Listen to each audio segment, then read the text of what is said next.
आज मैं आपको ऊप के जो प्रमुख लक्षण हैं, गुणधर्म हैं, उनको बताऊंगा। और ऊप की जो सबसे इम्पोर्टेंट चीज़ है वो है ऑब्जेक्ट। ऑब्जेक्ट क्या होता है? ऑब्जेक्ट ओरिएंटेड प्रोग्रामिंग में ऑब्जेक्ट मुख्य होता है। ये जो पूरी दुनिया बनी हुई है तमाम प्रकार के ऑब्जेक्टों से मिलकर बनी हुई है, जैसे पेन, पेंसिल, कुर्सी, मेज, स्टूल, पंखे, एक रूम के, एक क्लासरूम के, स्टूडेंट, ये सब ऑब्जेक्ट है। यानी ये जो कुछ भी हम चारों ओर देख रहे हैं ये सब ऑब्जेक्ट है। फिर भी इन ऑब्जेक्टों को हम एक वर्ग में रख सकते हैं, कुछ को अलग कर सकते हैं। जैसे पुस्तक है तो सभी पुस्तकें एक वर्ग में रखी जाएंगी। टेबल, मेज, कुर्सी है तो उनको एक वर्ग में रखा जाएगा। जैसे हम फर्नीचर कहते हैं तो फर्नीचर में क्या आएगा? टेबल, मेज, कुर्सी। तो टेबल, मेज, कुर्सी क्या हो गया? ऑब्जेक्ट हो गया, जिनके गुण आपस में एक समान है। यानी सभी फर्नीचर जो है एक जैसे कार्य के लिए प्रयोग किए जाते हैं। बस अंतर ये होता है कि कोई स्टूल है 4 पावे का है, कोई 3 पावे का है, कोई बैठने के लिए है, किसी में खाना खाने के लिए, लेकिन है सभी फर्नीचर। तो ऑब्जेक्ट की परिभाषा क्या हुई? ऑब्जेक्ट प्रत्येक ऐसी वास्तविक वस्तु को कहा जाता है। वास्तविक वस्तु मतलब जिनको हम देख सकते हैं, जिसका अपना गुणधर्म होता है। अभी मैंने बताया हर ऑब्जेक्ट का अपना गुणधर्म है। पुस्तक है तो पुस्तक का एक अलग गुणधर्म होगा, फर्नीचर के, मेज, कुर्सी, टेबल का अलग होगा। उन्हीं के आधार पर उन्हें पहचाना जा सकता है। जिसको हम देखते ही कहते हैं कि ये पुस्तक है, ये फल है, ये फर्नीचर है, ठीक है।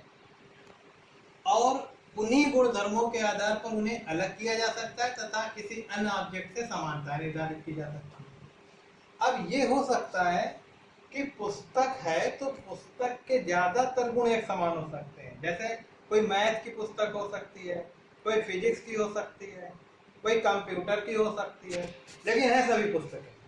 तो कुछ समानताएं ज्यादातर हो सकती हैं और एक दो असमानताएं भी हो सकती है। इसीलिए लिखा है कि अन्यों से अलग किया जा सकता है। अन्यों से मतलब पुस्तक अलग होगी, पेन अलग होगी, साइकिल अलग होगी, स्टूडेंट अलग होगी, तथा किसी अन्य ऑब्जेक्ट से समानताएं निर्धारित की जा सकती है।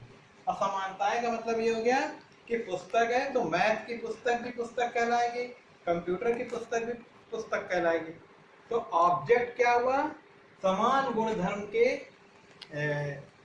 चीजों को हम ऑब्जेक्ट कह सकते हैं। और ये पूरी वास्तविक दुनिया जो बनी है तमाम प्रकार के ऑब्जेक्टों से बनी है। इसीलिए हम लोग ऑब्जेक्ट ओरिएंटेड प्रोग्रामिंग में ऑब्जेक्ट को मुख्य मानते हैं। वे चालू हो गया।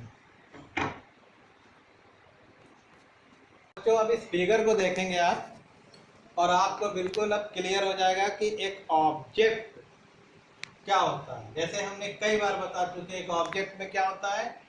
ऑब्जेक्ट का डाटा होता है और डाटा पे जो प्रक्रिया की जाती है वो फंक्शनों द्वारा की जाती है। एक उदाहरण के तौर पे मान लीजिए 2 फंक्शन हो सकते हैं, 1 हो सकते हैं, 3 हो सकते हैं।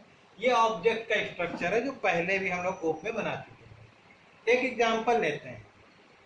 जैसे कि मैंने कहा कि ऑब्जेक्ट कुछ भी हो सकता है, तो एक स्टूडेंट अगर ऑब्जेक्ट है तो उसका डाटा क्या होगा? स्टूडेंट का डाटा क्या होगा? उसका नाम हो सकता है, एज हो सकती है, उसके मार्क्स हो सकते हैं, क्लास हो सकती है, सब्जेक्ट हो सकते हैं, ऐसे उसके डाटा हो सकते हैं।